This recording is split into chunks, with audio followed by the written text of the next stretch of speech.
Que penser de l'Apple Watch Series 7 ? Cette nouvelle génération de la montre connectée d'Apple apporte sur le papier peu d'avancées. Aussi, son écran plus grand suffira-t-il à faire la différence ? Quel modèle choisir ? Au-delà, pourquoi son design évolue peu cette année ? Après 8 itérations, l'Apple Watch va-t-elle disrupter le marché de la montre aux grandes dames des grands horlogers suisses ? Débat.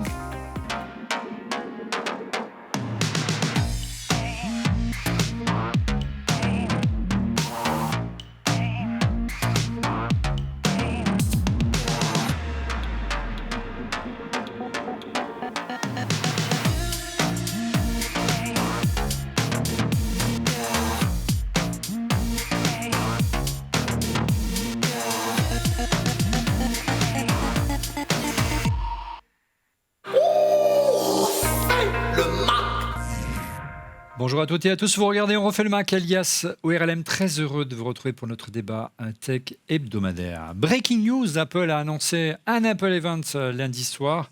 Nous serons en direct pour couvrir l'événement et vous faire vivre live les dernières nouveautés d'Apple et particulièrement les nouveaux MacBook Pro équipés d'une puce M1X. On a hâte, donc soyez au rendez-vous lundi 18 octobre à partir de 18h30 sur nos chaînes YouTube et Twitch, bien sûr, en direct. Je sais que vous serez au rendez-vous avec comme invité. Cette semaine, il nous fallait un spécialiste de la montre, un expert de l'horlogerie et du marché de la montre.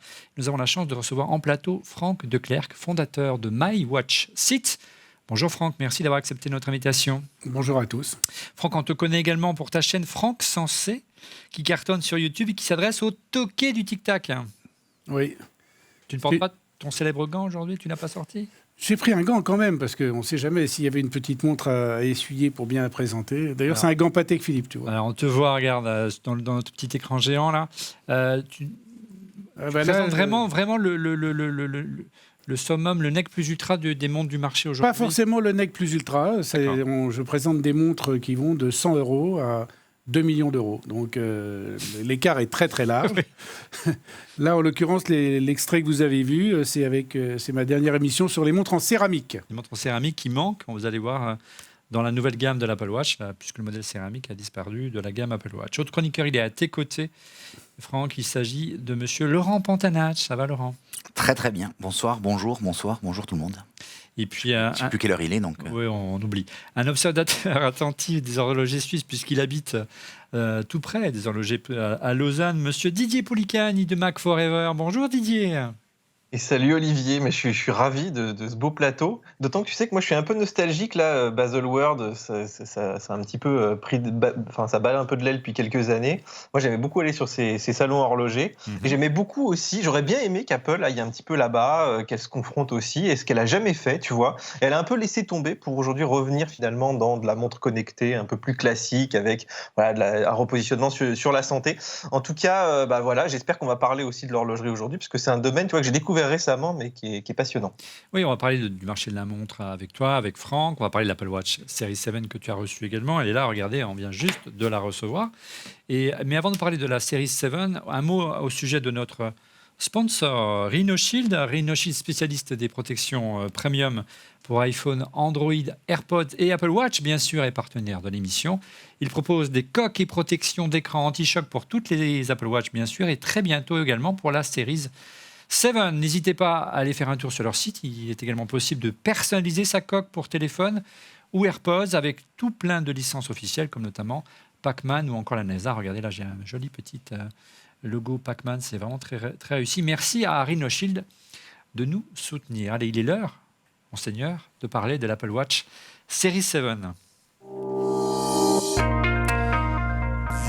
Un écran plus grand et puis c'est à peu près tout, ce qu'il faut retenir de cette Apple Watch Series 7. Voilà, on peut arrêter là l'émission, on a à peu près tout résumé en une phrase, mais on va quand même continuer un petit peu. En tout cas, c'est l'écran plus grand, c'est la tendance qui ressort du sondage à la question qu'on vous a posée sur le compte Twitter de ORLM.tv. La question était cette semaine, quelle avancée retenez-vous de l'Apple Watch Series 7 ? Et vous êtes largement majoritaire à dire bien sûr un écran plus grand, 78,2%. De nouvelles couleurs seulement, 2,4%. Pourtant, elles sont nombreuses, les nouvelles couleurs, on va en parler dans un instant. Une recharge plus rapide, 8,2%. Ça, c'est un argument fort de l'Apple Watch Series 7. Et enfin, un cadran plus résistant, c'est important, 11,2%. L'écran plus grand, donc légèrement de 1 mm, est-ce que cela change vraiment grand-chose, les amis, par rapport aux anciennes générations que vous avez eues en main? On va peut-être commencer avec Didier, puisque tu l'as étraîné toute l'après-midi, et se décline donc désormais en 41 et 44 mm, contre 40 et 44 auparavant. 45 mm même, 45. Olivier, oui. Autant pour moi. Et en fait, c'est un peu comme les voitures. Tu sais, dans les voitures, on dit oui, la Mégane a pris 2 cm. En fait, 1 mm sur une montre, c'est absolument énorme. Et là, je l'ai, moi, depuis ce matin. Donc, ça fait une journée que je passe avec. Et tous les textes paraissent beaucoup plus gros. En plus, tu as ce côté un petit peu bord à bord. Tu as surtout plus d'infos. Par exemple, dans Plan, tu vois plus de rues. Donc, ça, c'est aussi très agréable. Tout ce qui était difficile à faire, griffonner, tous voilà, la calculette, tous les petits boutons où il fallait appuyer dessus, l'air de rien, eux, ils gagnent aussi 20%, donc c'était beaucoup plus à l'aise. Et en fait, tu vois, je trouve qu'on est un petit peu trop méchant, parce que je te vois venir, hein, il n'y a pas beaucoup de nouveautés cette année. Et pour moi, c'est une des plus grosses nouveautés. Un écran qui grossit sur la montre, pour moi, c'est une vraie raison de changer, tu vois. Alors Laurent, les bords ont vraiment été réduits cette année, tu en as fait l'expérience. Tout à fait, les bords ont été réduits. Alors, ce qui est très intéressant, et j'ajouterai à ce que vient de dire Didier, c'est que finalement, l'écran grandit, mais la montre ne grandit pas. C'est là la force. C'est-à-dire que tu te retrouves au poignet avec la même montre, donc il n'y a pas de gros changements de taille, mais il y a vraiment un écran qui lui a pris de... On appelle ça le châssis, là, tu appelles ça comment C'est le boîtier. Le boîtier ne grandit pas, c'est ça. Et l'autre, il y a eu très rapidement, il y a quelques secondes, à l'affichage, c'était génial parce qu'on voit finalement. Les 3 montres. Oui, et il faut se rappeler que la première, elle avait quand même, c'était un rectangle carré, enfin un rectangle avec des bords saillants. Là, finalement, ça épouse le bord de la montre. Ça, c'est assez phénoménal. Et on le voit bien ça épouse vraiment le bord de la montre. Donc 40% de bords. Ont été réduits, ce qui a permis d'élargir la surface d'affichage de près de 20%, tu le disais. Et si on compare par rapport à la Series 3 que vous avez vu dans la petite animation tout à l'heure, on gagne jusqu'à 50% d'affichage, donc c'est considérable. La Series 3, c'était vraiment un timbre-poste, regardez, par rapport à la toute dernière génération. Et vraiment, pour s'en rendre compte, vous l'avez peut-être vu dans la petite vidéo de présentation d'Apple, pour s'en rendre compte, eh bien, Apple livre 2 cadrans qui diront partie de l'écran agrandi, Didier. Le fameux écran contour, c'est ça? Oui, alors en fait, ce cadran, j'ai l'impression qu'il a été fait par le marketing d'Apple parce qu'il ne sert à rien, il est vraiment nul. Enfin, moi, je trouve nul. Tout à l'heure, tu disais c'est toi alors maintenant qui, tu vois, les héros, ça. Alors, tu vois, il fallait qu'ils montrent effectivement que l'écran était plus large. Donc, ils ont créé, à mon avis, ce cadran pour bien te montrer à quel point il va sur les bords. Donc, ça, ouais. C'est assez agréable. Et par contre, moi, ce que j'ai trouvé un peu décevant, c'est qu'ils n'ont pas créé vraiment. Enfin, ils n'ont pas amélioré les cadrans existants. Par exemple, moi, je suis très fan du cadran modulaire, tu sais, où tu peux mettre plein de complications. Alors, celui-ci a évolué un petit peu. Il a évolué, celui-ci. Alors, il y a une nouvelle version qui s'appelle Modular Duo, voilà, où tu peux mettre en fait deux. Voilà, on le voit bien sur l'image. Tu peux mettre en fait 2 complications larges l'une sur l'autre. Donc ça, c'est un vrai. C'est génial, par exemple, quand tu fais du sport, voilà, tu peux avoir ton rythme cardiaque, etc. Mais par contre, si tu veux avoir plus d'infos, par exemple, tu vois, moi j'en mettais 3-4 en bas et puis une large. Là, je peux pas. Donc, moi, je trouve qu'ils ont pas tant profité de l'espace. Finalement, ceux qui en profitent le plus ce sont les cadrans. Il y avait beaucoup de choses dessus. Tous les cadrans, tu sais, ronds, où il y avait des choses dans les coins, où là, tu vois quand même beaucoup mieux la température, toutes les petites infos de pluie, etc. Et pour ça, c'est assez cool. De toute façon, je le redis, c'est trop cool d'avoir un écran plus grand. Voilà, peu importe ton cadran. Franck, tu penses que c'est une opération marketing ou il y a vraiment... Je ne sais pas, mais en tout cas, je vois que notre animateur déporté aime beaucoup l'horlogerie, puisqu'il parle de complications sur l'écran. Oui. Pour moi, sur une Apple Watch, ce sont des informations. Parce que Apple dit complications. C'est te dire à quel point ils essayent vraiment de s'ingérer dans l'horlogerie en parlant de complications horlogères.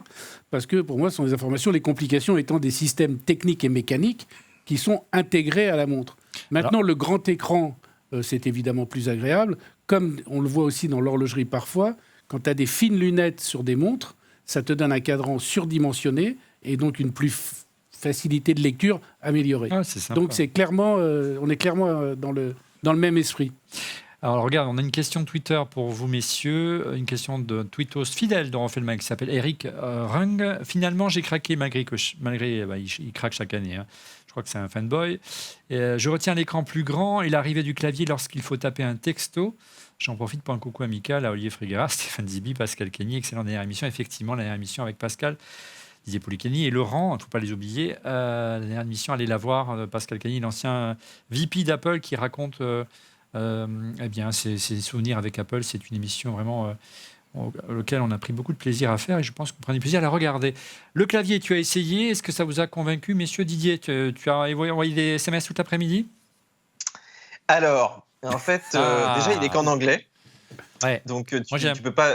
C'est que du QWERTY. Bon, ça va arriver en français, j'imagine. Ils ont le swipe aussi. Alors, clairement, le swipe. Moi, j'ai pas réussi à écrire grand-chose avec. Tu arrives, mais tu t'y reprends à 3 fois. Ouais. Et c'est vrai que d'avoir un clavier complet, ça peut être cool parce que c'est quand même des fois bien, tu vois, si tu veux taper des choses vite, si tu as bien le coup de main, peut-être qu'on doit y arriver. Moi, j'ai trouvé ça quand même assez galère. Et en fait, ça peut être sympa, tu vois, tu veux écrire un mot rapidement, un petit peu compliqué, puis des fois, tu n'as pas envie de faire tout le griffonnage là. Mais je trouve que c'est quand même pas très exploitable encore. Ouais. Et c'est pour ça que tu vois, on dit que l'écran grandit, mais moi, j'aimerais encore un écran plus grand. C'est-à-dire que moi, j'aimerais encore quelques millimètres de plus pour pouvoir avoir tous ces trucs, pour que ce soit utilisable. Parce qu'en fait, la montre aussi, il faut. En fait, tu veux un iPad au poignet. Qu'elle soit. Mais Apple veut la rendre indépendante. C'est-à-dire qu'elle veut que tu puisses sortir sans ton iPhone presque.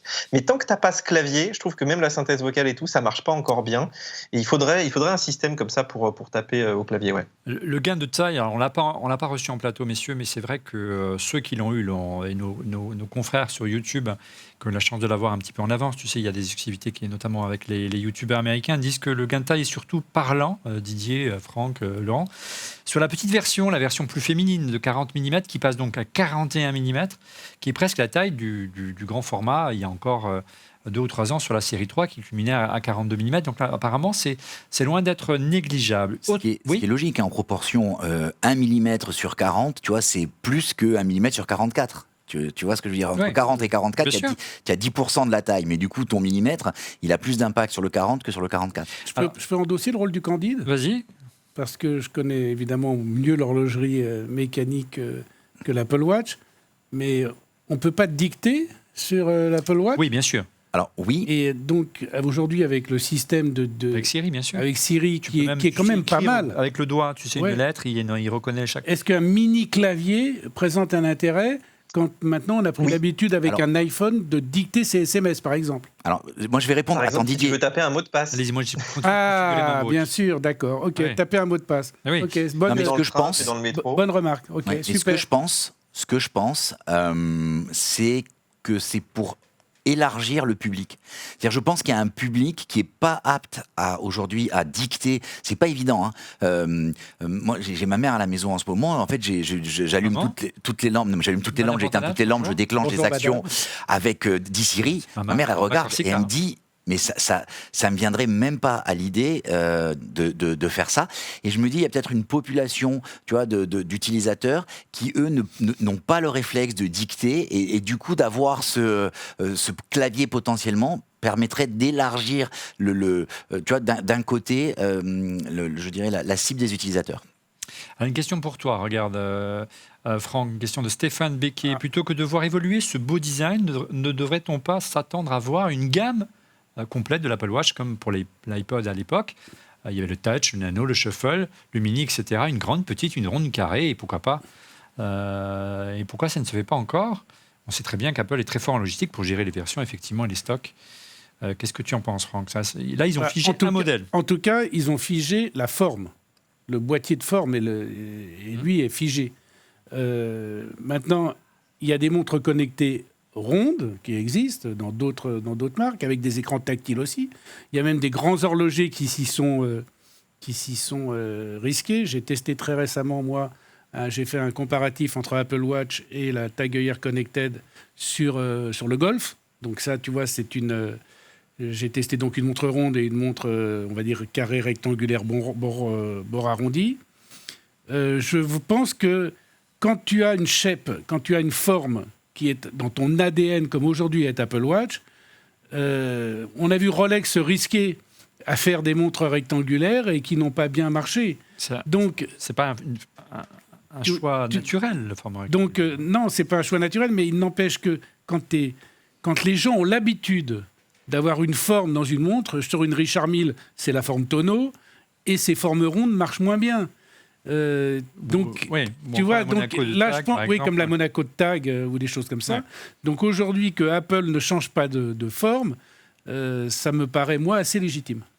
Laurent. En préparant l'émission, Olivier, on a discuté d'un point et je te disais, je regardais les gens dans le métro, les gens, et en fait, aujourd'hui, c'est devenu iconique cette forme.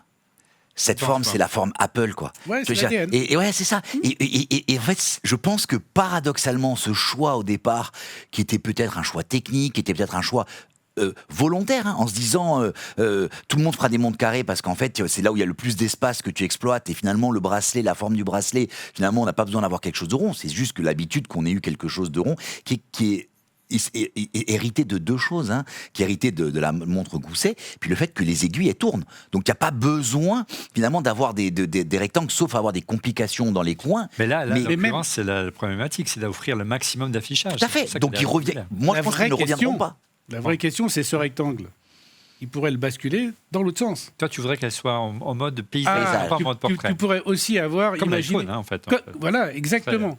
D'être comme ça, Ou comme ça. on Ça serait veut, comme ça. ça veut dire, Ouais. parce que des horlogers, s'ils sont risqués aussi gros. à faire des montres en forme paysage, Ce qui Et- fait que tu aurais beaucoup plus d'espace, parce que finalement aujourd'hui plus d'espace de lecture comme ça. T'es limité, oui, et tu t'es pourrais limité, non, mais t'es swiper comme limité à la largeur du poignet. Oui. Là, finalement, dans l'autre Oui. sens, tu pourrais avoir quelque chose de beaucoup plus long. Ouais. Quoi. Peut-être ça. Et au-delà, Franck, tu n'as pas répondu à la question. Est-ce que tu ne penses pas qu'il y aurait de la place pour faire vraiment ce que disait tout à l'heure Laurent, hein, une Apple Watch avec un écran beaucoup plus grand? On sait que sur le marché de la montre, il y a des cadrans qui sont beaucoup plus volumineux que celui-là. Hein. Aujourd'hui, on revient sur des écrans, sur des montres moins grandes. Plus Il y a minimaliste. toujours une clientèle pour les montres surdimensionnées. Et aujourd'hui, il y a une tendance qui est à la montre non genrée. Donc ça veut dire que déjà disparaissent dans certaines collections les montres hommes, les montres femmes. Oui, là c'est noir, ça convient à tout le monde. Quoi. Mais c'est ça, ça veut dire Voilà. que l'Apple Watch est vraiment une montre non Charge. genrée. Donc ça, c'est plutôt pas mal. Ouais. Et sur la taille, là, c'est l'efficacité de la montre. Plus elle sera grande, plus elle sera facile à utiliser, plus le clavier sera facile à utiliser, etc. Maintenant, quand les montres sont trop grandes et que les poignets sont fins, eh ben, elles sont assez disgracieuses au niveau du look et elles sont encombrantes. Donc, c'est pour ça qu'ils proposent plusieurs tailles. Moi, je pense que s'ils proposent plusieurs tailles aujourd'hui, c'est pas une taille homme ou une taille femme. C'est une taille poignet fin ou une Exactement. taille gros poignet. Je suis Ouais. d'accord. Au même D'accord. titre que C'est vrai, les t'as Japonais, par exemple, C'est et vrai. les Chinois qui ont des poignets particulièrement fins, Ouais. prennent très souvent des montres de collection dites féminines, avant, plus maintenant, parce qu'ils dégenrent les collections, pour les porter au poignet. Ouais. Donc je pense que c'est ça l'histoire. Donc il n'y a plus de genre, Laurent. Mais tu vois, j'avais amené la montre de ma mère, j'ai la chance d'avoir ma mère, comme je l'ai dit, à la maison, et en réparation chez Bell & Ross, et on parlait de leur modèle, donc le gros modèle, hein, qui est le BR01 94, Qui est carré d'ailleurs. Hein. qui est carré, tout à fait. Mais avec un cadran rond. Avec un cadran. Mais dans le cadran carré. à l'intérieur, Comme Apple effectivement, d'ailleurs. rond. Et du coup, il me disait que cette montre était quand même très, très, très masculine. Ils avaient sorti un modèle plus petit parce que le modèle, enfin le 0194, Parce il qu'il n'y avait y que avait des l'eau hommes. de- C'était importable Le par une bord femme. d'avion. Hein, Ouais. de- Mais ils ont sorti un modèle plus petit, destination des femmes, mais qui a tout de suite été agrippé, Moi qui ai un pris petit- par un les petit petits poignet, poignets. c'est Oui, ça. bien sûr. Alors, Je crois que c'est le BR03 du coup. au-delà, brièvement, ça, Franck, tu me donnes qu'est-ce la que tu référence. penses du style de cet Apple Watch qui est arrivé maintenant il y a quelques années? Moi, je suis un Apple Watcher, alors. Donc j'en ai une.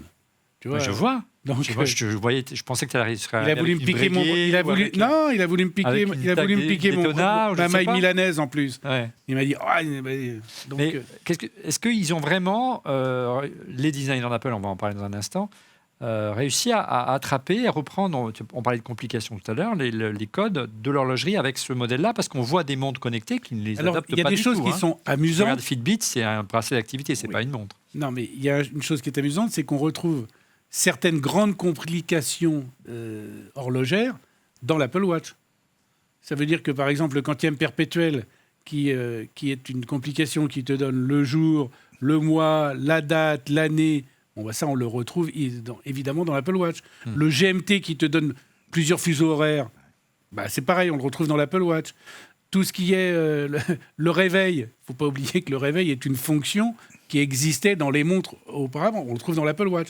Donc il y a quelques trucs qu'on ne trouve pas, comme par exemple le tourbillon, qui est très spécifique, ou la répétition minute. Et encore, la répétition minute, Elle pourrait être possible. Hein. elle pourrait être possible logiciel. et elle l'est. Parce que la répétition minute, c'est quoi?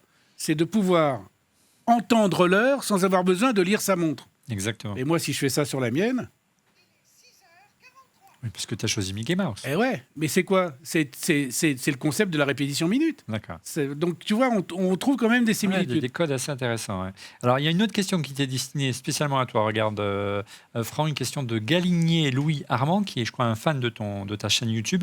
Bonjour, Merci. on fait le Mac et bonjour, Franck Maillois. J'aimerais vous poser cette question de quelle montre ou bijou historique s'est inspiré Apple pour designer l'Apple Watch? Merci beaucoup et bonne émission. Est-ce que tu penses que on parlait de je sais pas de la Monaco tout à l'heure, mais Oui, mais la Monaco, elle n'est pas rectangulaire. Mais je pense que, en fait, il y a 5-6 tailles, 5-6 formes horlogères qui sont emblématiques. C'est le rond, le carré, le rectangle, le tonneau, et puis plein d'autres choses qui sont un peu bizarres, comme la montre d'Elvis Presley qui est triangulaire ou des choses comme ça. Donc là, on est sur la montre dite rectangulaire. La plus emblématique des montres rectangulaires que tout le monde connaît, c'est la Tank de Cartier. Maintenant, la Tank de Cartier, quand ils l'ont très largement élargie, Oui, au fil des années. elle a pas tellement bien marché. Ouais. Donc là, ils reviennent sur les tailles originelles. si tu mets un cadran de tank sur un Apple Watch, ça marche super bien.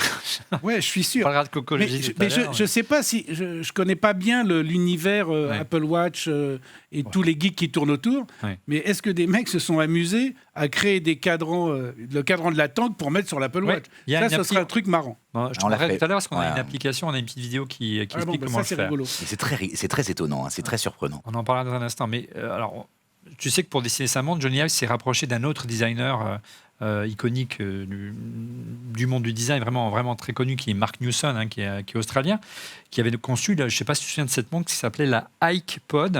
Ça te rappelle quelque chose ou pas du tout? Ikepod. Ikepod, autant pour moi. Ike, Apple, c'est pour Oui, ça. ouais, c'est ça. Ça te rappelle? Oui, l'Ikepod, et bien sûr, Voilà. évidemment. Et si tu regardes la Ikepod, elle ne ressemble pas vraiment à l'Apple Watch. Par contre, elle a les mêmes bracelets. On retrouve le même bracelet sport, exactement le même, qui est adapté. L'Ikepod avait un mouvement automatique, puisqu'on voit une Ouais. masse oscillante là qui est en train de tourner. Et ils ont c'est essayé de la surtout- ressortir il n'y a pas très longtemps. Et c'était je crois. surtout une montre extrêmement design, ils avaient même, jusque dans le dessin des aiguilles, ils avaient leur propre dessin d'aiguille. Ouais. Donc, Mais si tu regardes l'Ikepod, puis c'est comme ça qu'il faut que la enfin, moi je dis, il faut ici. prononcer, tu retrouves le bracelet sport, donc en caoutchouc, celui-ci, il est identique, c'est-à-dire que vraiment, Mark Newson l'a amené dans sa besace, ah oui, elle charge en même temps, dans sa besace chez Apple lorsqu'il est arrivé pour dessiner l'Apple Watch, et puis le fameux bracelet milanais, qui est certes une... Ah non, la maille milanaise, Oui, mais ça le date di- depuis très Oui. très longtemps. D'accord. Là, on parle d'horlogerie. C'était avant Ikepod que la maille milanaise existait chez des grandes manufactures, qui d'ailleurs étaient le moyen de faire un bracelet confortable au porté. Et pas trop lourd, hein, pas aussi lourd. Bah, ça dépend, parce que la maille milanaise, souvent, ils les mettaient en entrelace, platine et en ouais, or, bien sûr. et du coup, ça pesait un peu. Et ils martelaient, il y avait aussi des techniques de martelage qui permettaient d'écraser, comme chez Piaget, par exemple, la maille milanaise. On a une info de dernière minute concernant Johnny Ive et Mark Newson, puisqu'on se demandait ce qu'ils allaient faire. Ils ont créé un nouveau studio de design qui s'appelle Love From. On ne sait pas trop à quoi ça va. Qu'est-ce qu'ils vont faire? Ce qu'ils ont fait aujourd'hui, on sait qu'ils travaillent avec Apple, etc. Et puis, surprise, ils ont signé un partenariat avec une grande marque italienne. Ils ont signé un partenariat avec la holding Agnelli, donc qui Exorm. Hein Ouais, Exorm. tout à fait, et qui est entre autres propriétaire de la marque au cheval cabré. D'accord. Alors il y a débat sur la couleur. Je dis que la couleur Ferrari c'est jaune. Ah, mais non, c'est rouge. Non, c'est jaune. Bah, attends. Et- Qu'est-ce que tu... Ça dépend. Ah non, c'est jaune.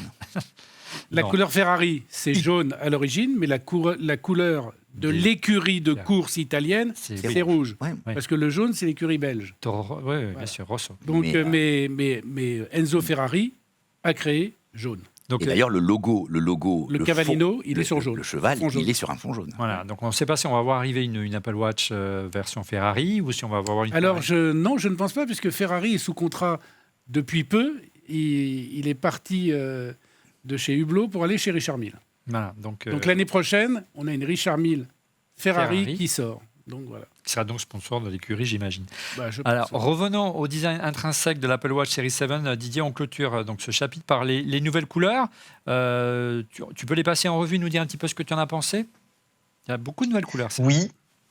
Alors, je dirais que la plus emblématique, la seule qui est vraiment très nouvelle, c'est ce vert, alors qui est assez foncé, assez militaire en fait. C'est pas le vert de l'Apple Watch de l'iPhone 12 ou de l'iPhone 11? Oui, alors si tu mets l'iPhone dedans, il y a pas mal de couleurs qui existaient déjà, mais on l'a jamais vu encore sur une montre, alors que tu vois les autres, là, les couleurs très foncées, le côté un petit peu argenté, que maintenant ils ont appelé, je sais plus, lunaire, je crois, quelque chose comme ça. Ouais. Donc c'est des couleurs qu'on avait déjà vues, qui sont assez classiques, le rouge aussi, même le bleu, tu vois, que j'ai dans la main, il était déjà, alors il est un petit peu plus foncé, je sais pas si on le voit bien à l'image, Non, c'est trop sombre. mais... Voilà, mais il est un petit peu plus foncé. Moi, je trouve plus réussi cette année. Alors, le vert, je l'ai pas encore vu en vrai, mais on en a vu quand même pas mal en vidéo. Mais en fait, ce qui est assez amusant, c'est que sur les montres, enfin, quand tu regardes même les montres d'horloger, les couleurs finalement les plus classiques restent. Et alors que ces couleurs, par exemple, tu prends le vert, ça se met quand même pas avec tout. Là, je discutais avec des filles et elles vont pas acheter ça. Elles ont une garde-robe trop variée, tu vois, pour mettre ça. Ou alors il faut faire du sport Mais c'est peut-être ou aller à la l'idée. pêche. C'est peut-être l'idée. C'est peut-être l'idée. Mais la couleur verte est la couleur 100% tendance de l'horlogerie aujourd'hui. Tout le monde sort des montres avec des cadrans verts. C'est Il y a une Submariner vert qui est magnifique, Ouais. j'adore, de chez Rolex. Alors, on en qui a parle. changé de nom. On en parlait tout à l'heure Ça fait justement. plus la Submariner. J'ai appris grâce à l'expert à côté Non, de moi. parce que Hulk, Starbucks et le troisième c'est Kerbit. Kermit. C'est la couleur claire. Tiens, regarde, je vais te la montrer. Ici, parce que rien ne marche aujourd'hui sur mon Apple Watch. Non, et c'est Mais, c'est amusant parce qu'en fonction des années, le surnom qui a été donné à cette Rolex a changé. Mais ce n'est pas grave. Et Rolex a Ça horreur marche. qu'on donne des surnoms à ses montres.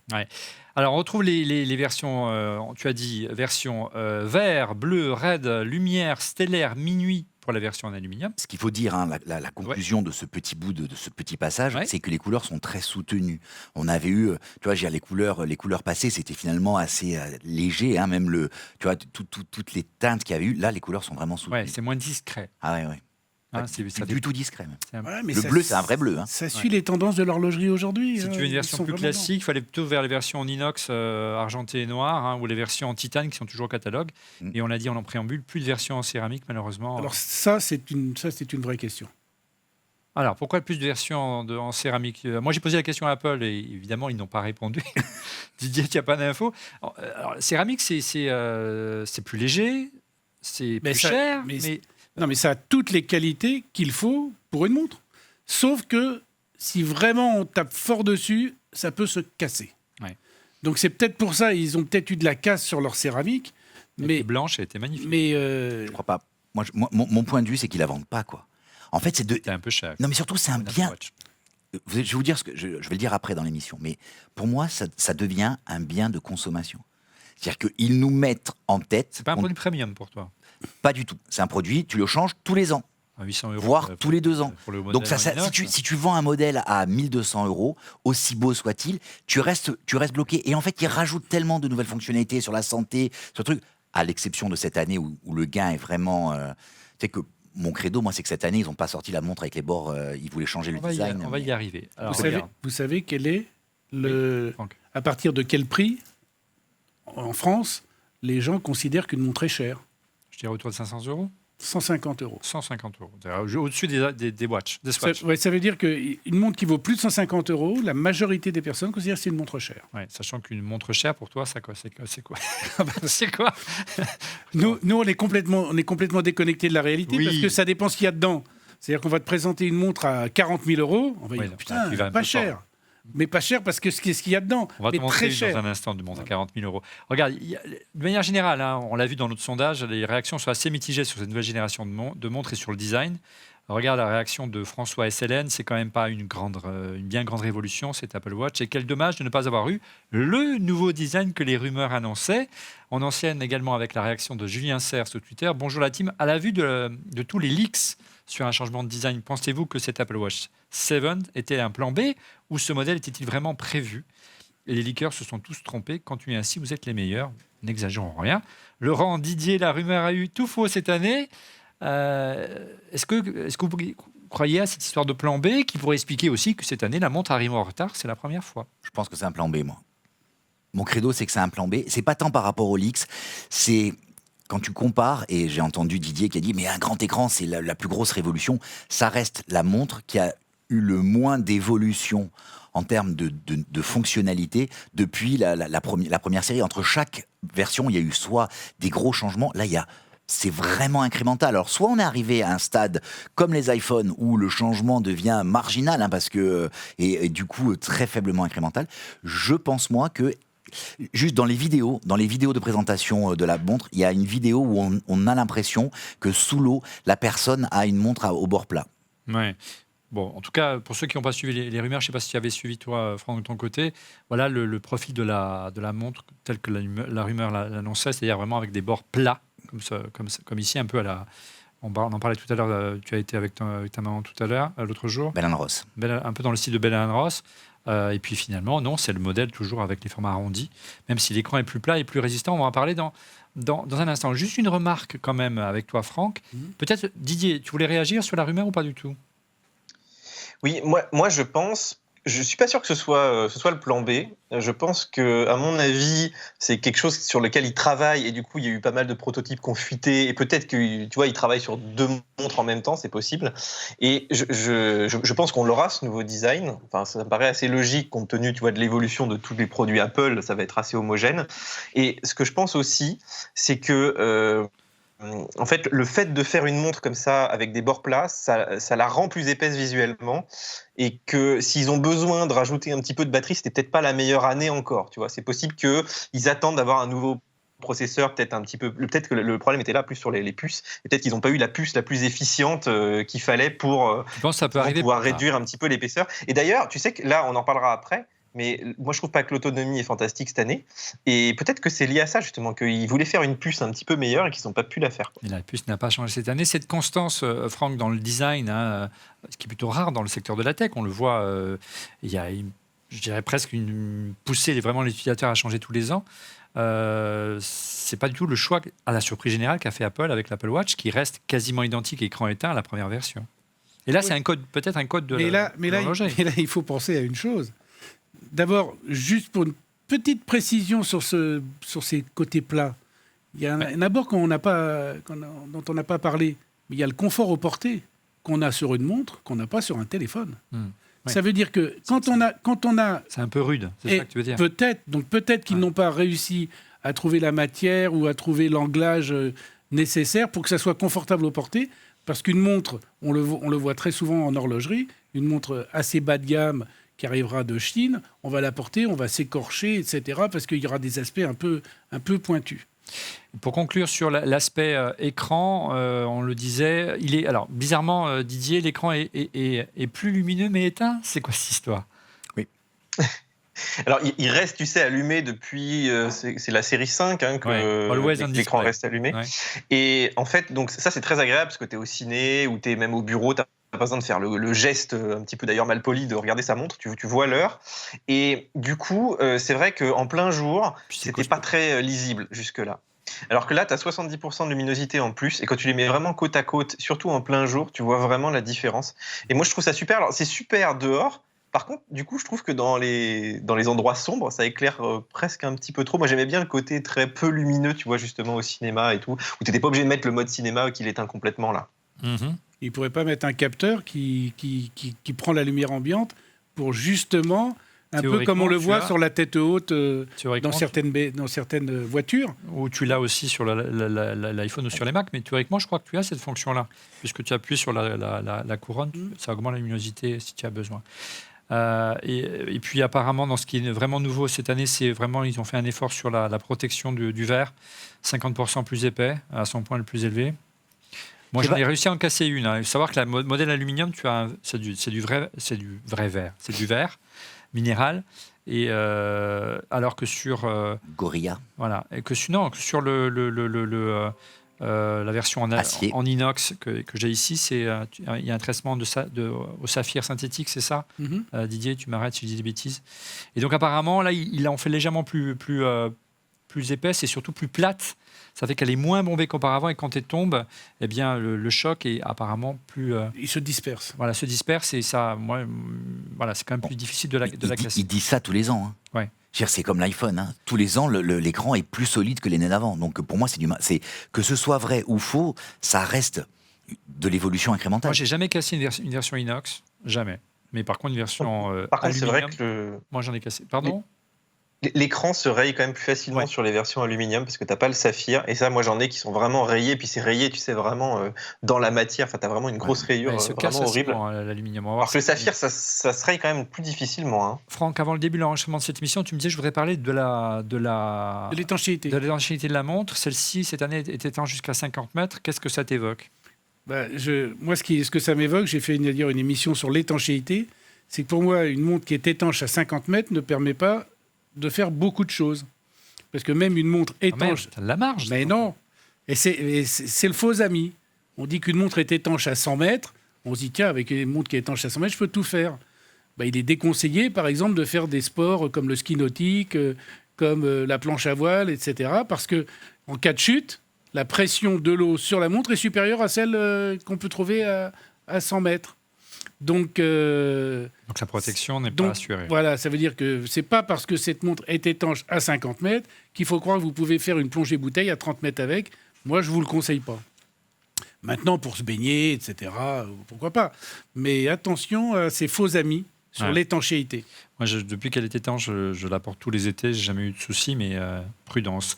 Il faut bien la rincer, bien sûr, si vous la laissez aller dans l'eau de mer. Toujours rincer, quelle que soit la montre. Ouais. Rincer à l'eau douce quand vous baignez en mer et même en piscine, parce que le chlore n'est pas forcément très bon. Donc en conclusion, vous l'aurez compris, en conclusion de ce chapitre, on peut penser qu'on peut résumer ça en 3 mots. Hein, que c'est une Apple Watch 6S plus qu'une Apple Watch 7 qu'on a cette année.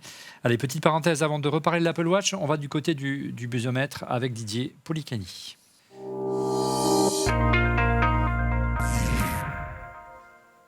Didier, quelles sont les rumeurs ou actus qui ont le plus buzzé cette semaine sur le site Mac Forever? Eh ben écoute Olivier, on va commencer par les AirPods. Tu sais qu'on nous annonce des AirPods 3 depuis, je sais pas, je dirais depuis que les deux sont sortis quasiment. Ça fait 1 an et demi, Alors, 2 ans. ce serait peut-être pour la keynote lundi, on va voir. Mais le truc, c'est qu'on sait pas trop ce qui est nouveau à part le design, tu vois, qui reprendra un peu ce que les AirPods Pro, mais sans le côté intra.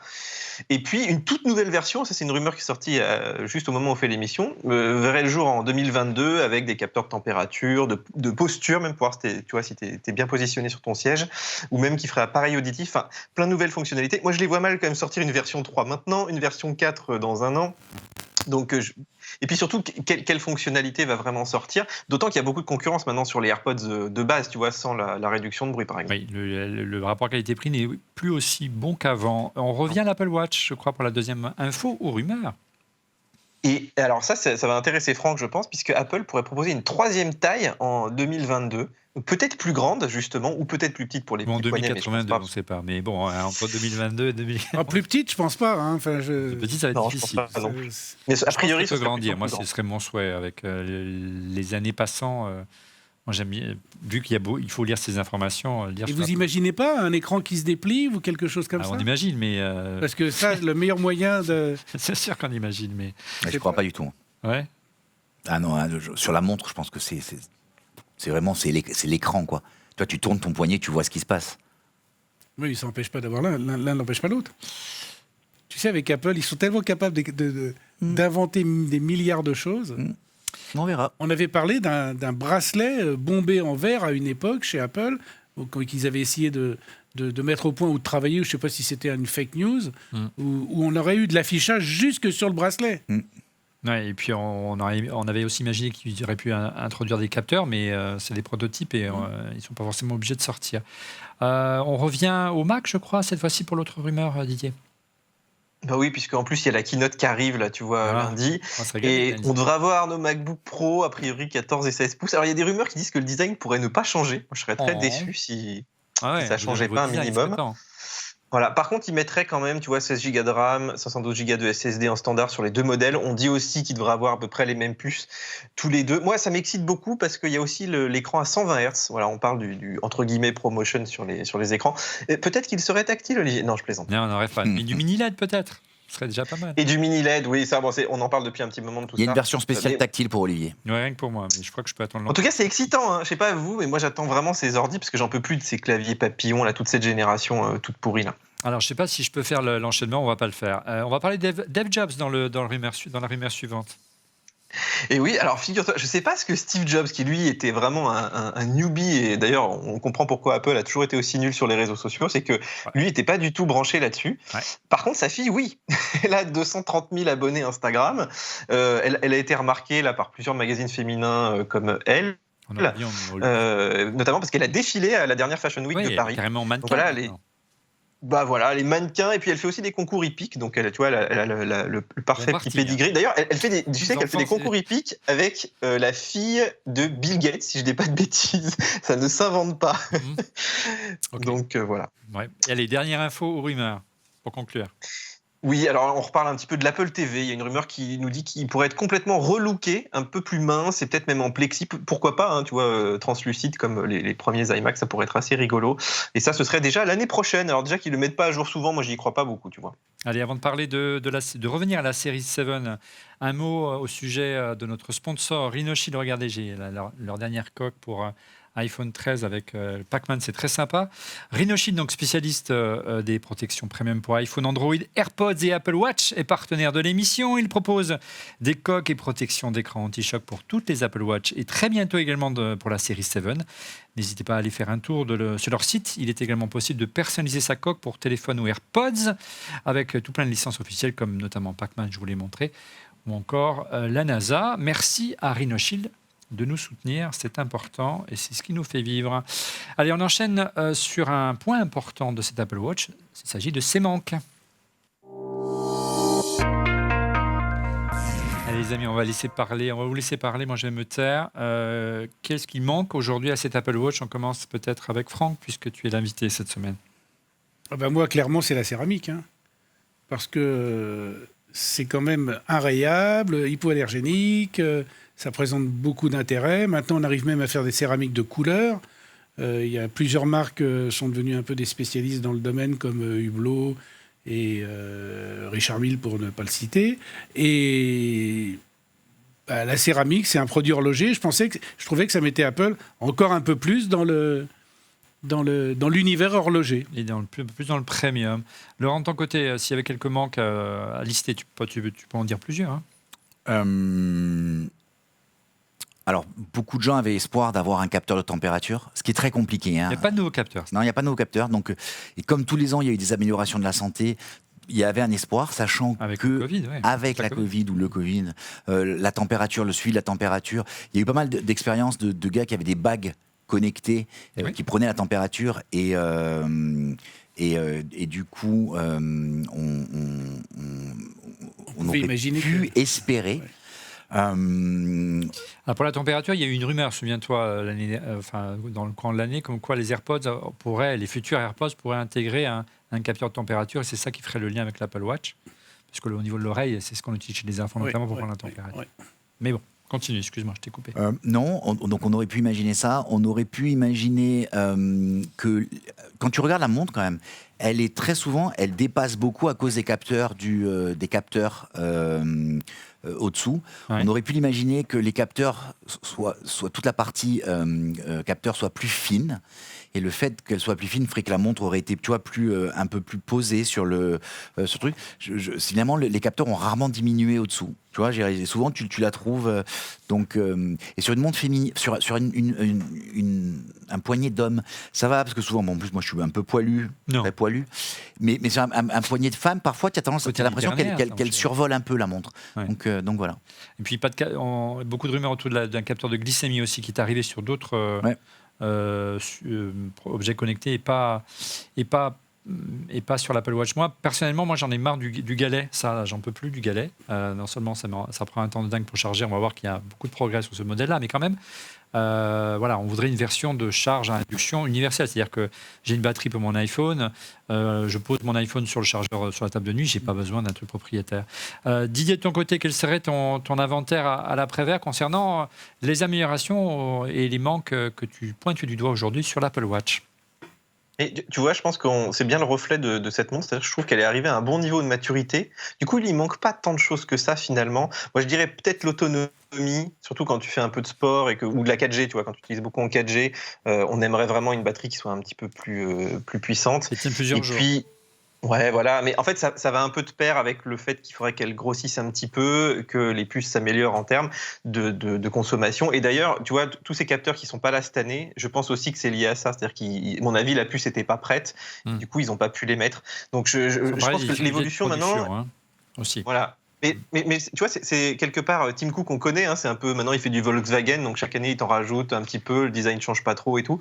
Mais maintenant il faudrait presque un produit un peu disruptif, comme une bague, comme voilà, vraiment quelque chose qui change complètement sur le marché des wearables. Parce que je pense que cette montre, ça va être un petit peu comme ça ces prochaines années, à part évidemment le nouveau design ou des choses comme ça. Mais je pense pas qu'on aura des grosses révolutions maintenant. Et justement, en fait, c'est peut-être là toute cette montre, c'est qu'elle est mature finalement. Elle a un peu comblé tous les manques avant un tout nouveau produit finalement. Franck. On pourrait leur glisser une idée. Oui. Mais ils nous regardent. Hein. Bah oui. De temps en temps. Donc, il existe des montres avec des batteries qui se remontent au mouvement du poignet. Ouais. On revient à la montre mécanique presque. Non, presque. Ça veut dire que c'est une masse qui vient alimenter une batterie. Donc, pour gagner en autonomie, peut-être qu'ils peuvent mettre une petite masse oscillante ou quelque chose qui viendrait... Tu sais que j'ai une réponse là-dessus, parce que j'ai posé la question à des horlogers. Ah bah ouais, c'est bien. Et en fait, les wattheures que tu arrives à récupérer, c'est encore beaucoup trop faible. Enfin, ça suffit pour effectivement les montres automatiques. Là. Pour alimenter un quartz, mais pas pour alimenter une puce. On n'est pas encore à ce niveau-là pour avoir quelques wattheures. Imagine, pour que le gain soit suffisant par rapport à... En tout cas, il y a une belle avancée où on a survolé très rapidement. C'est Mano qui la souligne sous Twitter, ou Man0, je ne sais pas. Il y a aussi la charge rapide cette année. C'est vrai, par contre, pour profiter de cette charge rapide, il faudra acquérir un adaptateur secteur USB-C 2.0. Non, USB-C 20 watts, effectivement, qui n'est bien sûr pas livré avec la montre. C'est le même chargeur que l'iPhone. Tu as testé, en gros, Didier, c'est 0 à 80% en 45 minutes. Ça, c'est bien. Hein. Moi qui ai l'habitude de dormir avec, je peux vraiment, le temps de la douche, la charger presque à 80%. C'est hyper bien, Olivier. C'est hyper bien parce que déjà, les 10 premières minutes, tu gagnes quasiment 10%. Et surtout, donc moi, je suis arrivé à peu près en 30 minutes, je mets la moitié. Donc, tu vois, même si tu mets que 20 minutes, tu es presque à 40% en plus. Donc, c'est vraiment pas mal. Donc, vraiment, la charge rapide, je trouve que... Alors, elle n'est pas encore méga rapide, mais elle est quand même rapide. Mais je trouve que le vrai problème de ça, c'est que donc, il faut ce petit galet propriétaire. Et surtout, si comme moi, tu as investi 150 balles là-dedans... Attends, je l'ai pas là, mais j'ai le Belkin aussi, tu sais, qui vaut super cher, où tu mets l'iPhone et tout, ils ont l'impression de flotter dans l'air. Comme c'est produit en moins d'1 an, donc Apple savait qu'ils allaient la mettre, la charge rapide, et ils l'ont pas mis là-dedans, quoi. Ouais. C'est juste fou. Donc en fait, il y a que le galet qui marche, et forcément le galet, en plus le câble est tout petit. Enfin, ça doit gueuler sévère du côté des ingénieurs de Belkin, hein, parce que c'est vraiment. Ouais, mais du coup, ça veut dire quand même qu'il faut, si tu veux la mettre sous la douche, là, il faut que tu ailles la brancher spécifiquement sur ton chargeur qui va être connecté sur le chargeur de 20 watts derrière. Enfin, bref. Ça, c'est un gros raté d'Apple. Mais Apple le fait tout le temps. Ils l'ont fait sur le. Ils l'ont fait. Non, ils l'ont fait sur le porte-carte. Les gars, ouvrez les yeux, quoi. C'est Apple là-dessus, ils sont nuls, quoi. Mais pourquoi ne pas balancer une Apple Watch dans ta voiture pour la recharger? Mais bien sûr. Sur un système universel. Dans le petit. Parce qu'ils font payer la licence Made for Apple Watch. Allez, un petit mot, on en parlait brièvement tout à l'heure. Moi, un manque que je trouve très personnel, c'est la possibilité de pouvoir personnaliser à loisir ces cadrans de montres. Apple est très freine des 4 fers. Parce que c'est vrai que dans d'autres univers, notamment l'univers Android, que tu connais bien également, puisque Tag notamment l'a adopté pour ses montres et c'est assez réussi, on peut installer un cadran qui fait penser à une Rolex, qui fait penser à une Seiko, qui fait penser à une Tag historique. Moi, ce qui manque, c'est un Apple Store des cadrans, tout simplement. C'est-à-dire qu'on pourrait distribuer, avoir le cadran.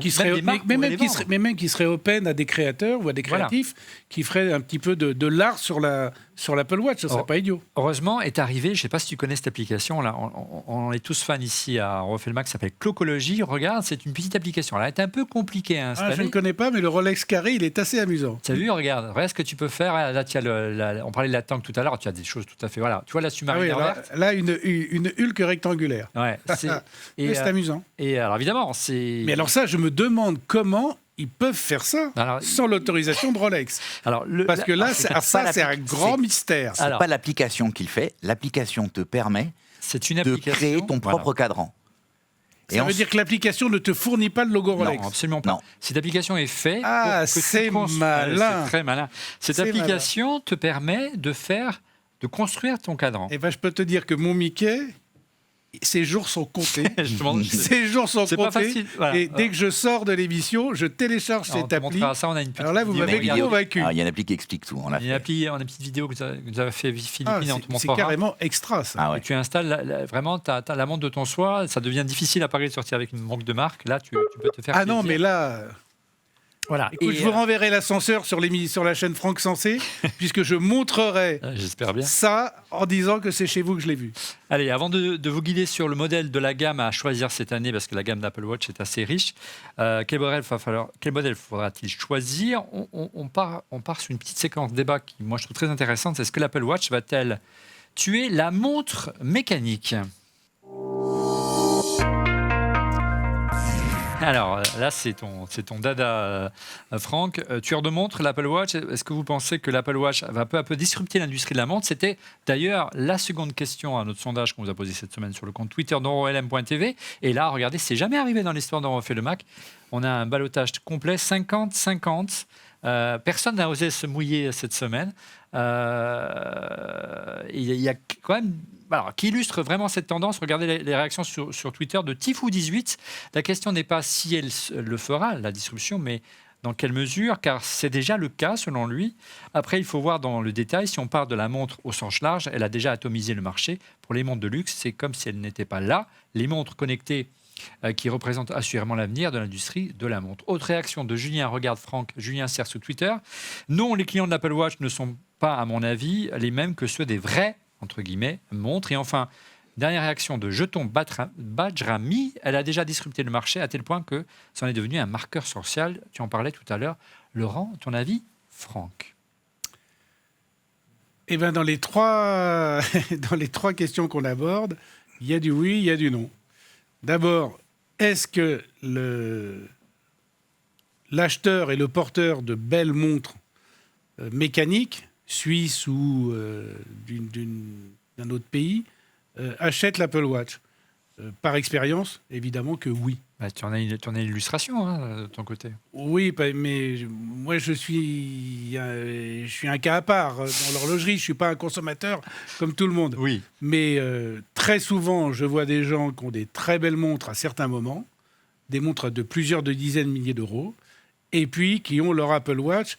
Parce qu'on a beau dire tout ce qu'on veut, c'est addictif. C'est tellement pratique. Donc, il y a un moment... C'est de la montre mécanique qui dit ça. Hein. Ouais, cette praticité, elle est quand même incroyable. Je peux appuyer sur le cadran de ma Rolex, ça ne me dit pas où j'ai paumé mon iPhone. Tu vois, moi, il y a une fonction dont je me sers assez souvent, je ne sais pas si c'est pour tout le monde, c'est la lampe.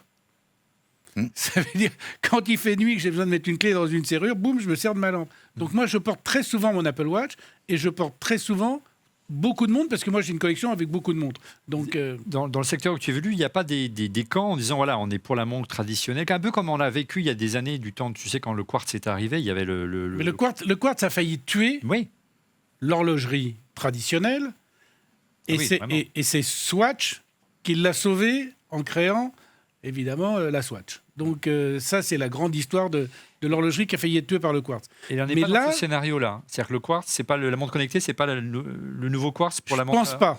Je pense pas, mais quand même, il faut dire que Apple Watch a taillé des grosses croupières au marché de l'horlogerie suisse. En 2019, il s'est vendu plus d'Apple Watch que de montres suisses, toutes marques confondues. Donc ça, c'est pas anodin. C'est dingue. Et pendant le Covid, le marché de l'horlogerie c'est un petit peu, je ne vais pas dire effondré, mais a quand même perdu beaucoup de pourcentage, pas le marché de l'Apple Watch. Donc ça veut dire que la différence, le fossé s'est creusé, à tel point que certaines marques horlogères suisses essayent de venir dans la montre connectée pour essayer de contrer un peu ce système. Tu as Montblanc qui fait une montre connectée. Tu as évidemment Hublot qui fait une montre connectée. Tu as Tag Heuer qui fait une montre connectée. Louis Vuitton qui fait une montre connectée. Donc, si tu veux, ils vont sur ce terrain en disant on met de la connectique à l'intérieur, mais tout l'extérieur c'est la qualité et les standards de l'horlogerie suisse. Ça veut dire dans le bracelet, dans la carrure, dans le boîtier, Ouais. dans le verre, etc., etc. Mais ils ne sont pas maîtres de l'OS. Eh non. Donc, ils font des joint ventures. Hmm. Ainsi, Tag Heuer s'est associé avec Android, par exemple. Voilà. Laurent. Alors moi, je pense que l'Apple Watch, c'est l'anti-montre de collection. Pas C'est la excellent. clocologie, hein, parce que la clocologie, Non, mais il y a toutes les montres de collection. notamment. hors clocologie, c'est l'anti-montre de collection. Une montre de collection, c'est quoi? C'est une montre que tu achètes à un prix et qui se valorise dans le temps. Ouais. Hein. L'Apple Watch, c'est une montre qui finalement, c'est devenu un bien de consommation, c'est comme un iPhone.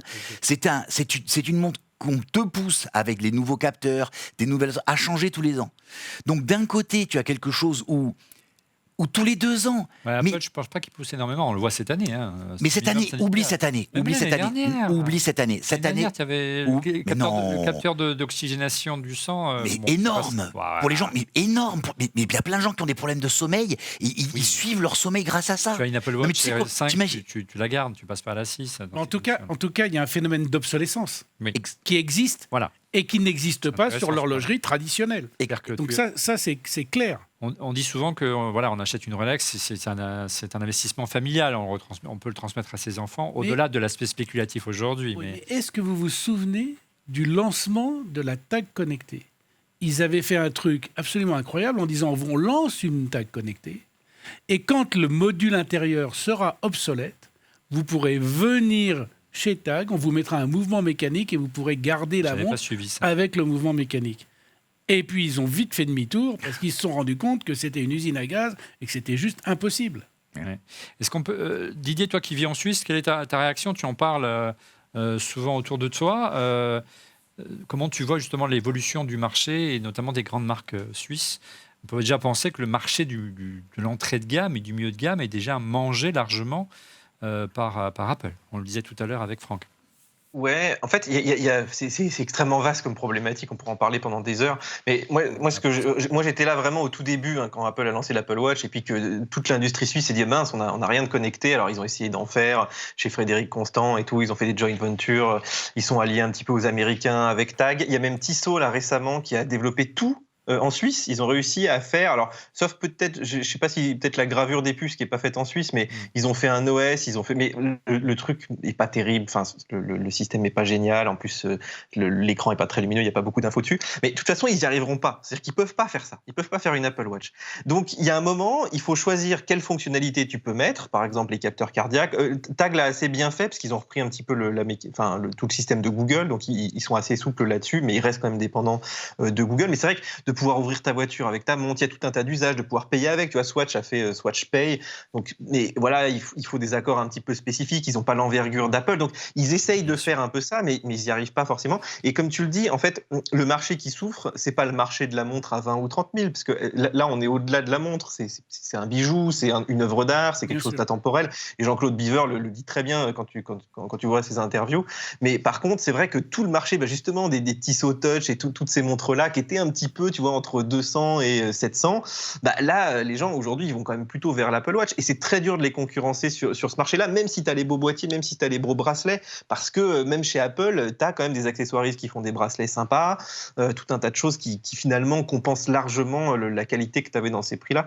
Donc moi, je vois quand même, enfin aujourd'hui, quand tu vois les ventes quand même de montres autour enfin dans les prix de l'Apple Watch, elles s'effondrent quand même pas mal. Hein. Enfin, Franck me reprendra. Moins 30% à peu près. Moins 30%. Là, j'ai les chiffres. J'ai les chiffres sur la gamme des 200-500 francs suisses, par exemple. Eh ben, on est entre moins 34, moins 33, tu vois, donc en pièces et en valeur. De l'Apple Watch aujourd'hui. Voilà, et à plus de 500 francs suisses et à 3000, on est à moins 20, moins 22. Donc on ne tire pas de répit pour la montre suisse en dehors que de monter en gamme, quoi. Non, si tu veux, le marché avec cette histoire de Covid a été complètement bouleversé. Moi, la seule chose que je vois, c'est que l'industrie horlogère suisse a marqué le pas. Durement. Et pas Apple Watch. Donc, parce que là, les chiffres, on ne peut pas savoir combien ils ont vendu, mais il y a des estimations. Et on sait que là, quand Apple est passé devant l'horlogerie suisse, ils étaient autour de 29 millions de pièces.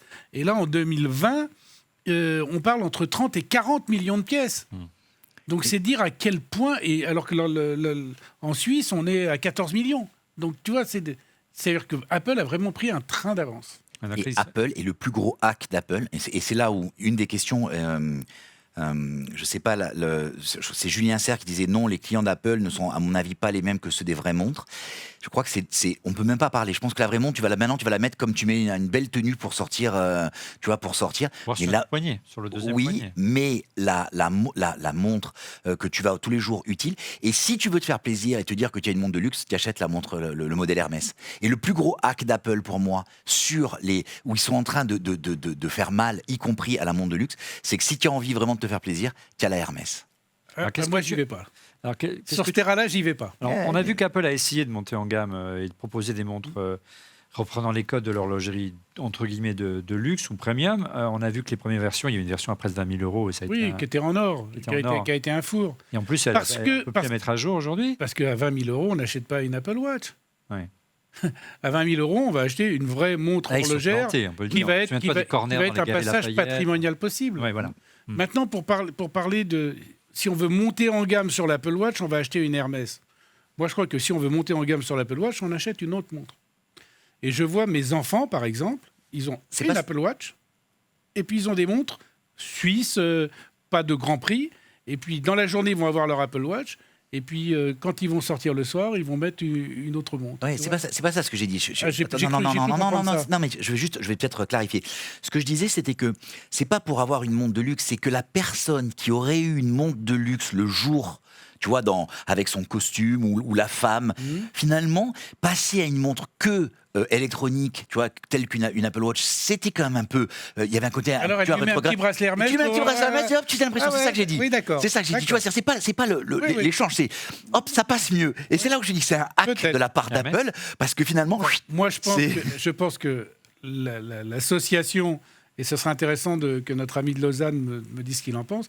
Moi, je pense que l'association Apple-Hermès est un super coup pour Apple et un beaucoup moins bon coup pour Hermès. Dire que Apple s'est donné est rentré dans le monde du luxe chez Hermès, alors que je pense que Hermès n'est pas rentré dans le monde de la communauté digitale des millennials avec cette montre-là. Alors, je sais pas. Je te donne. C'est au doigt mouillé. Hein, Alors, c'est un ressenti. Je suis d'accord avec toi sur la première partie. Sur la deuxième partie, je pense qu'il y a beaucoup de gens qui, finalement, Hermès, ça voulait, au niveau mondial, ça voulait rien dire. Et en fait, le fait qu'Apple s'associe à Hermès, tu penses que ça leur a mis, mais oui, il y a des gens qui se sont dit, mais c'est quoi Hermès ? Ils sont gagnés en image. Peut-être. Je pense que c'est là où ils gagnent, moi. Peut-être. Avec des gens qui, en dehors de la France, ça ne connaissait pas ce qu'était Hermès. Peut-être. Et là, sur le site Apple, qui a eu un trafic énorme, mais il y a Hermès, mais c'est quoi Hermès, quoi ? Didier, pour conclure ce sujet d'Hermès. Qu'est-ce que tu en penses, Didier ? Là où Franck a raison, c'est que quand tu vas sur les stands d'Hermès, par exemple sur les salons horlogers, ou dans les boutiques Hermès, même si j'y vais pas toutes les semaines, mais la dernière fois que j'y suis allé, il n'y a pas une trace d'Apple Watch. C'est-à-dire que c'est pas du tout un faire-valoir pour eux. Que le contraire soit vrai. Et d'ailleurs, je pense peut-être qu'ils en vendent un petit paquet sur l'entrée de gamme parce qu'ils sont pas si chers finalement par rapport au niveau de qualité. C'est possible, mais c'est plutôt un faire-valoir pour Apple que pour Hermès. Moi, je suis assez d'accord. 1200 €, c'est ça, l'Apple Watch Hermès ? Entre 1002 et 1008. Ouais, quand même. Mais on retrouve les codes avec les doubles tours, c'est-à-dire qu'il y a le cellier qui ressort derrière sur le bracelet. Non, ce qui est exclusif à l'Hermès, c'est quoi ? Tu le disais tout à l'heure en préparation. Déjà, on voit sur les bracelets que eux vendent, il y a des attaches qui sont très spécifiques à Hermès et qu'on trouve sur des montres très historiques d'Hermès. Donc il y a un ADN Hermès sur l'Apple Watch par ses attaches, ses anses. Voilà. Ouais. Et puis après, il y a une qualité de cuir qui là est évidemment extraordinaire. Ouais, et puis il y a des cadrans qui sont spécifiques à des cadrans spécifiques que l'on trouve sur des Hermès mécaniques. Voilà. Et moi, c'est clocologie. Alors, je ne suis pas d'accord avec vous, les amis.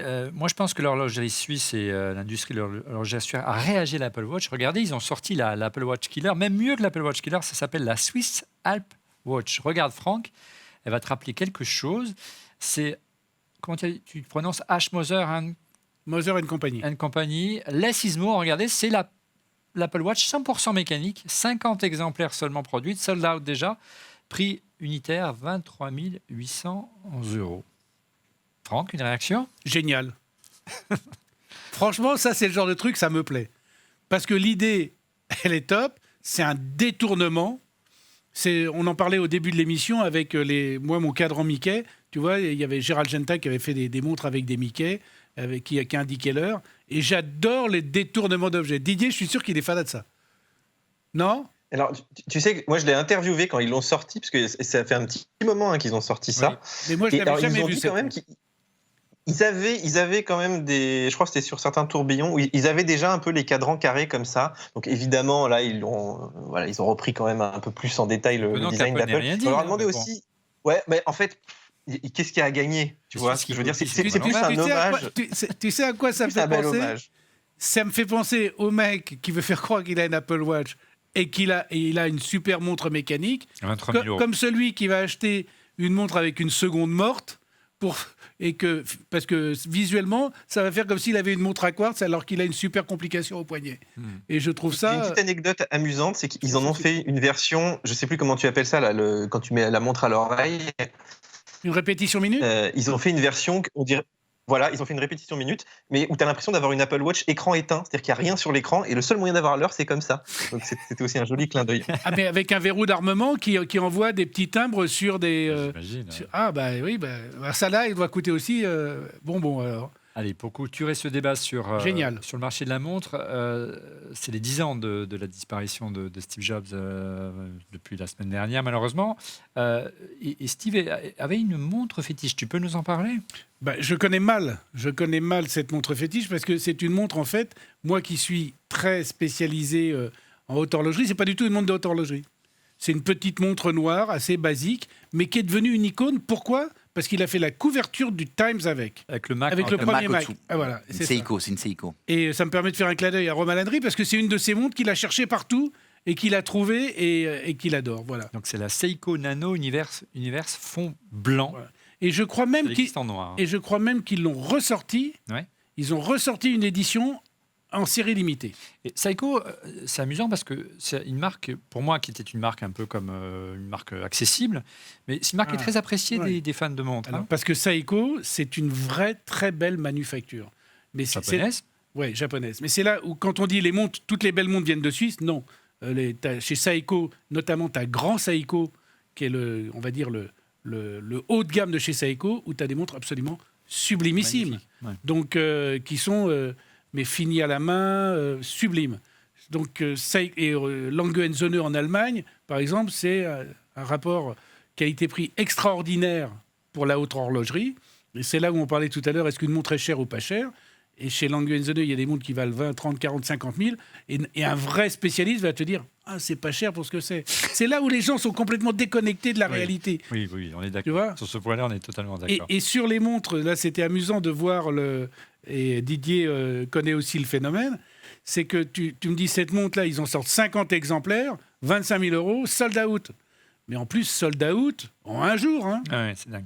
Parce que quand tu vois que Richard Mille, qui fait des montres à 1 200 000 euros, qui les présente le lundi matin au Salon international de la haute horlogerie de Genève, et c'est vendu dans les 5 heures, voilà. Comment tu expliques ça ? Parce qu'il y a aujourd'hui une forte spéculation autour des montres. C'est-à-dire qu'avant même que tu achètes une montre, tu la revends, tu fais un bénéfice. Moi, sincèrement, les spéculateurs, c'est comme ceux qui achètent des montres, qui les laissent dans les boîtes, qui les filment et qui les mettent au coffre. Terrible. Ça me gonfle. Voilà. On a le cas sur quelques modèles. Et en plus, ça emmerde les marques.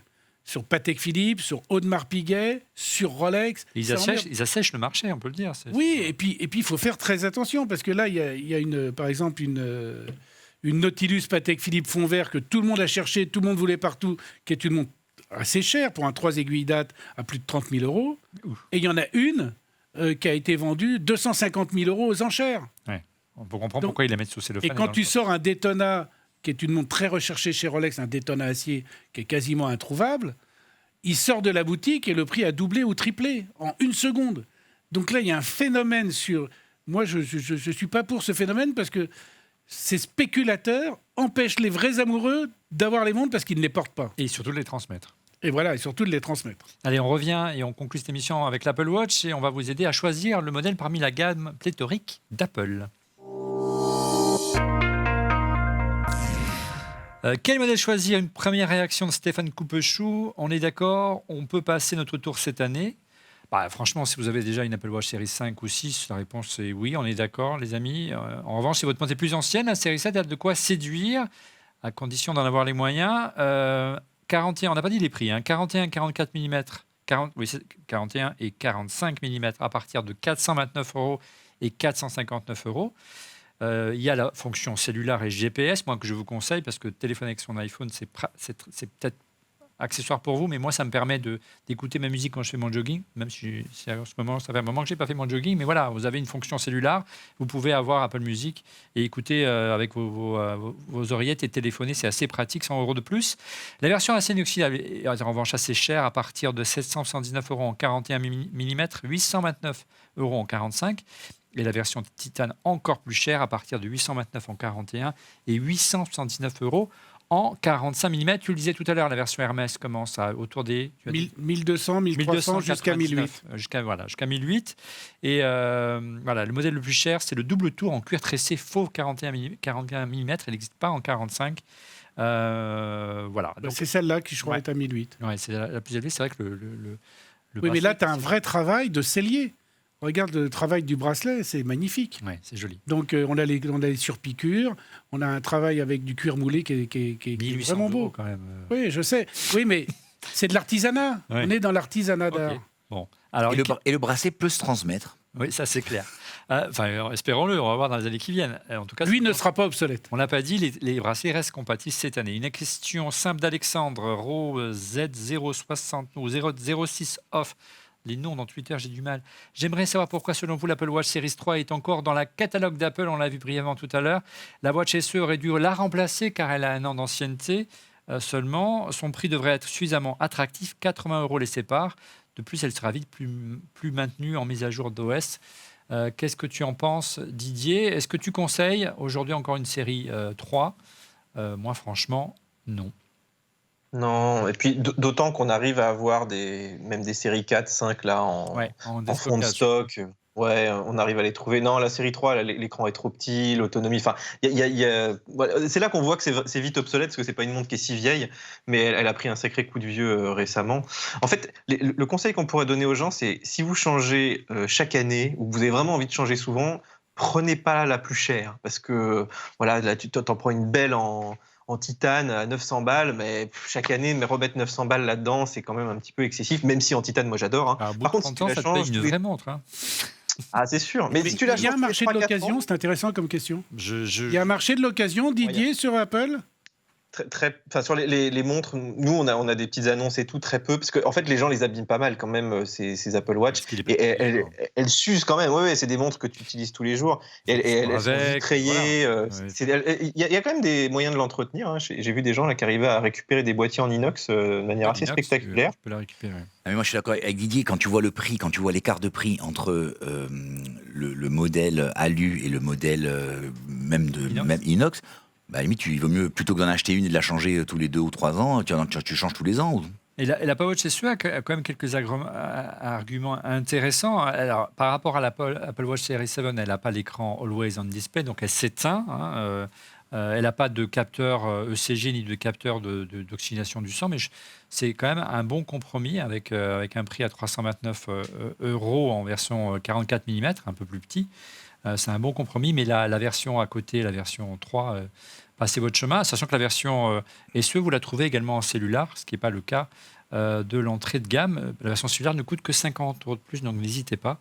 La version SE, c'est... Elle nécessite un abonnement avec 2 puces qui est facturé plus cher ou pas? Oui, 5 € par mois, ce qui est franchement exagéré, parce que c'est rien, c'est juste une ligne de code informatique dans un réseau. Parce que moi, je regrette de ne pas avoir celle-là. Si tu es chez Orange, chez Soch, chez Free, chez Bouygues aussi, je crois, je ne vais pas dire de bêtises. Je trouve qu'il y a quand même un atout à prendre la 4G, même si tu ne prends pas l'abonnement. Ouais. C'est que si jamais tu es perdu en pleine mer, si tu es en pleine montagne et que tu n'as pas de batterie sur ton iPhone, c'est quand même un moyen d'appeler les secours, dans tous les cas. Et tu vois, il y a des anecdotes comme ça de gens où ils peuvent juste toucher leurs mains, où ils ont fait une chute et tout. Et je trouve que quelque part, d'avoir un produit, même à 400 balles, qui te sauve la vie, Ouais. Écoute, c'est pas mal. Hein. Oui, je suis d'accord. C'est le meilleur argument de vente d'Apple. Ce sera la conclusion de cette émission, la montre qui peut vous sauver la vie. Allez, on passe maintenant à ce qui constitue la conclusion traditionnelle de cette émission, les coups de cœur. Mais avant, bien sûr, la pub, référence à notre sponsor, Rhinoshield. Rhinoshield est spécialiste des protections premium pour iPhone, Android, AirPods et Apple Watch, est partenaire de l'émission. Il propose des coques et protections d'écran anti-choc pour tous les Apple Watch et très bientôt également pour la série 7. N'hésitez pas à aller faire un tour sur leur site. Il est également possible de les personnaliser, comme le modèle que j'ai autour de moi, qui est un modèle équipé du petit logo Pac-Man. C'est très sympa. Vous avez une déclinaison Nike. Vous pouvez même faire graver vos initiales ou voilà, ce que vous voulez, que ce soit pour iPhone, Apple Watch. Il y en a pour tous les goûts. Allez voir sur le site de Rhinoshield. Merci à Rhinoshield de nous soutenir. Et c'est vraiment l'heure maintenant de passer à vos coups de cœur.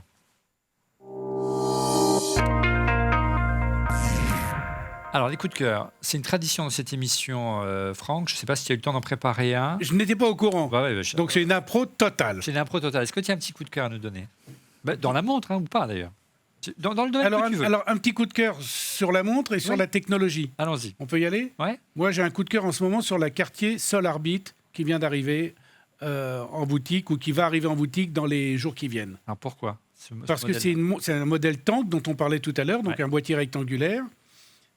Et qui, à l'œil, ressemble à n'importe quel Cartier tank, mais dont les chiffres romains ont été découpés pour alimenter une plaque photovoltaïque et qui donne 18 ans d'autonomie à la montre. 18 ans. C'est-à-dire pendant 18 ans, il n'y a rien à faire, sauf à ce qu'elle se charge en permanence sans qu'on l'ouvre. Et pour moi, je trouve que c'est l'arrivée de la technologie dans une marque qui est très traditionnelle. Très traditionnelle. Classique, ouais. Et quand j'ai eu l'occasion d'interviewer Cyril Vigneron, qui est le CEO de Cartier, et on lui avait posé la question, et si on faisait une montre connectée Cartier pour rajeunir un peu la marque ?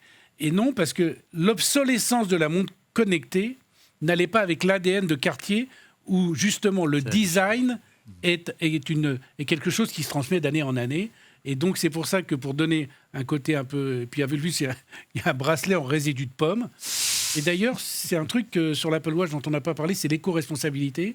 Je ne sais pas s'ils ont des choses qui vont... Parce qu'en ce moment, dans l'horlogerie, c'est très, très important.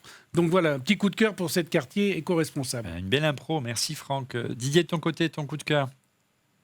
Eh ben, on reste dans la montre justement, et je vais vous parler de deux revendeurs qui sont aussi en fait producteurs de bracelets, parce que vous voulez tous mettre des beaux bracelets, vous ne voulez pas forcément passer par Apple ou par Hermès. Et il y a pas mal de choix. Alors, on peut aller chez les Chinois, sur Amazon et compagnie, on les paye pas cher, mais on fait pas forcément du bien à toute l'industrie française et européenne. Et alors, déjà, je vais te parler du premier que vous connaissez sûrement, ça s'appelle Band. Donc, c'est des Français qui ont fondé ça, BAND-BAND, on le mettra à l'URL, je pense. Et eux, alors, à la base, effectivement, ils reprenaient un petit peu des modèles ici et là. Mais là, ils ont créé plusieurs marques, dont certaines qui sont très éco-responsables d'ailleurs. Il y en a même en feuilles de bananier, je crois, quelque chose comme ça. Et ils ont même fait une collaboration récemment avec le frère de Pogba. Donc, ils ont vraiment un large éventail. Les prix sont tout à fait honnêtes. Et ils ont aussi des cuirs là, de qualité, faits en France et tout. D'ailleurs, on va aller sûrement visiter des petites tanneries avec eux bientôt. Donc voilà, Band des Français. Et puis j'en ai un autre. Alors je précise que c'est mon sponsor sur la vidéo de l'Apple Watch, mais leurs produits sont super. C'est l'espagnol Surit, qui est un peu l'équivalent de Band, mais en Espagne. Donc pareil, ils font ça avec des cuirs de qualité, fait main en Espagne, avec des tarifs. Alors c'est pas des bracelets à 20 balles, ça coûte entre 60 et 80 euros quand même. Mais je dirais que c'est le bon compromis. Voilà, si tu veux pas non plus du Hermès et si tu veux pas donner tout ton argent à Apple. Non, mais Hermès le fait. Oui. Ils font un sac Hermès en résidus de champignons. Indispensable. Te dire à quel point l'éco-responsabilité a un prix défiant. Et en plus, il faut faire la queue, j'imagine, pour l'avoir. Oui. Voilà. Laurent, ton coup de cœur. On reste dans l'univers de la montre. On reste dans l'univers de la montre et donc tu m'as fait craquer l'autre jour et j'ai eu la chance de pouvoir bénéficier de ce très beau bracelet. Donc en fait, c'est une marque française qui s'appelle Éternel.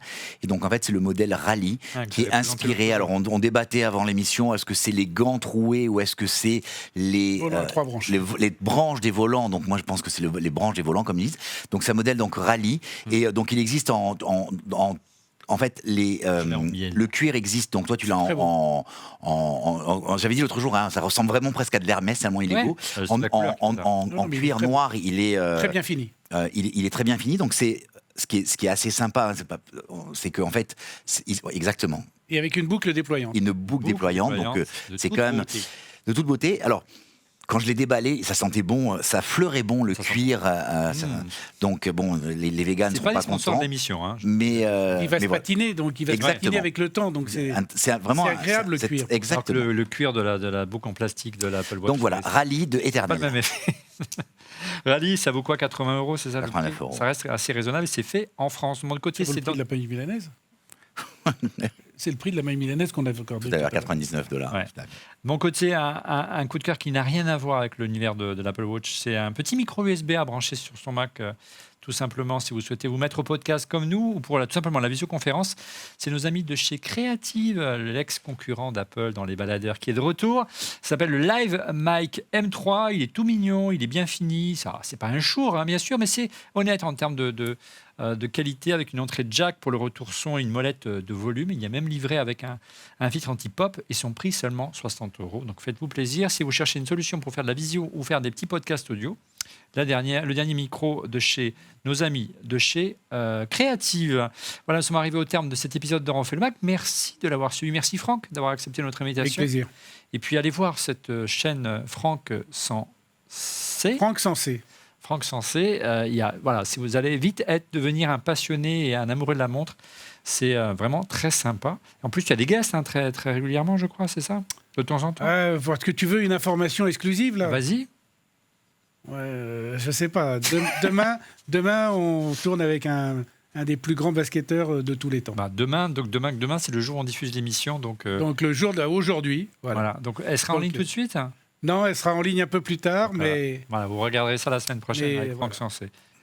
Bon, merci Franck, merci Laurent, merci Didier de participer chaque semaine avec nous. C'est la fin. Rendez-vous lundi, hein. Oui, c'est la fin de cet épisode de Refait le Mac. Encore bravo à toute la team de Refait le Mac et d'Electric Dreams Production pour l'aménagement de ce studio. Merci encore pour votre fidélité derrière vos écrans.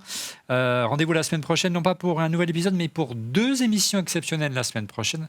Primo, le live de Refait le Mac pour commenter live l'Apple Event à partir de 18h30 Unleashed sur notre chaîne YouTube et sur Twitch. Soyez au rendez-vous à partir de 18h30 lundi 18 octobre. Et exceptionnellement, vendredi, une seconde émission. On n'arrête pas de tourner en ce moment. Et là, vraiment une émission exceptionnelle pour célébrer les 20 ans de l'iPod avec comme invité le papa et concepteur en chef de l'iPod, monsieur Tony Fadell, qui nous a fait le plaisir de venir en plateau, à ne pas manquer une mission bourrée d'anecdotes, allez voir, sur la genèse du baladeur iconique des années 2000. Une super, super émission. Rendez-vous lundi et vendredi. Je sais que vous serez au rendez-vous. Et pour être prévenu en temps réel de la mise en ligne de l'émission, je vous invite à vous abonner à notre chaîne en cliquant sur le petit bouton. Et n'oubliez pas de cliquer également sur le petit pouce, ça fait toujours plaisir. Allez, à la semaine prochaine. Au revoir.